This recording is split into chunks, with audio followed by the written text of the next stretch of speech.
ધારાસભ્ય કેતન ઇનામદાર આપણી સાથે જોડાયા છે। કેતનભાઈ, સ્વાગત છે ન્યૂઝરૂમમાં આપનું।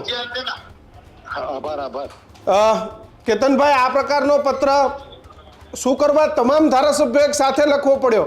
એક ધારાસભ્ય તો અનેક વખત લખતા હોય છે, પરંતુ એવી શું જરૂર પડી કે જિલ્લાના તમામ શહેર અને જિલ્લાના તમામ ધારાસભ્યો એકી સાથે લેટર લખવો પડ્યો? કેતનભાઈ, એકચ્યુઅલી આ વાત આજની નથી, કેટલાય ટાઈમથી આ વાત અમે મૌખિક રીતે પણ ઘણી વખત રજૂઆત કરી પણ છે।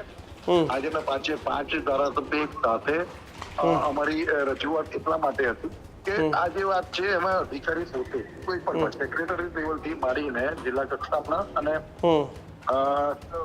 મહાનગરપાલિકા જે લોકો પોતે એવું સમજી ગયા છે કે અમારો નિર્ણય છેલ્લી ફાઇનલ નિર્ણય, બીજું એ ખોટું કરવામાં અમારું કોઈ ખોટું કરવાનો રોલ હોય જ ના, અને હોય તો જાહેર મંચ પર અમે બેસવા તૈયાર છે, પણ જયારે પ્રજાલક્ષી વાત હોય અને પ્રજાની હિતની વાત હોય અને કદાચ કોઈ જગ્યા પર પ્રેક્ટિકલ થઈને લોકોના માટે સારા નિર્ણય લેવાની વાત હોય ત્યારે નિયમો બતાવવાના અને એમને જયારે ઈચ્છા થાય ત્યારે ગમે તેવું ખોટું હોય તો એનું સાચું કરી દેવાનું અને લોકોમાં મેસેજ પહોંચાડવાનો કે ભાઈ અમે કરતા હરતા છે।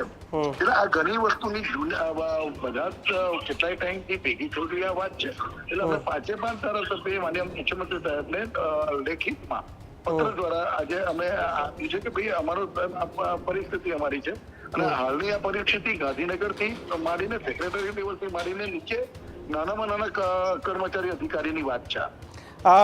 કેતનભાઈ, કોઈ પ્રેશર ટેકનિક છે, કોઈ દબાવ રાજનીતિ છે?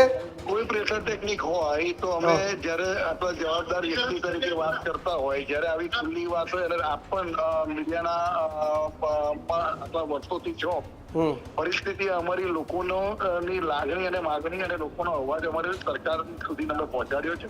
આમાં કોઈ પ્રેશર ટેકનિક હોય જ ના શકે। તેના માટે પ્રેશર ટેકનિક શું કરાવવું છે? અમારે ખોટું પ્રેશર ટેકનિક કરી આપે। જનપ્રતિનિધિ છે, લોકોની વચ્ચે રહીએ છીએ, લોકોના પ્રશ્નો અમારે એનું નિરાકરણ લાવવાનું હોય છે અને અમે જે વાત કરી રહ્યા છે એ કોઈ પણ સરકારની પ્રેશર ટેકનિક નથી, માત્ર ના તો મુદ્દા સર અને જે પણ વાત છે એ અમે રજૂઆત જે કરી અને પુરાવા સાથે। કેતનભાઈ, આમાં એક લાઈન લખવામાં આવી છે કે વિડીયો કોન્ફરન્સના માધ્યમથી અધિકારીઓને સારી ઓફિસો, ઇન્ફ્રાસ્ટ્રક્ચર આ બધું જે બને છે અને માત્ર ગુલાબી દ્રશ્ય જ બતાવવામાં આવે છે। આ લાઈન ઘણી ગંભીર છે। હું એટલા માટે કહું છું કે જયારે પણ કોઈ અરજદાર કોઈ પણ કચેરીનું નામ જજો, જયારે પણ કોઈ અરજદાર કે કોઈ પણ વ્યક્તિ એની રજૂઆત લઈને ત્યાં ગયા હોય ત્યારે વિડીયો કોન્ફરન્સ મોટે ભાગે ચાલતી હોય છે અને વિડીયો કોન્ફરન્સની અંદર જયારે જે પણ વાત જે પણ પહોંચાડતા હશે પણ એ એમના ત્યાં એક પિક્ચર અલગ જ બતાવવામાં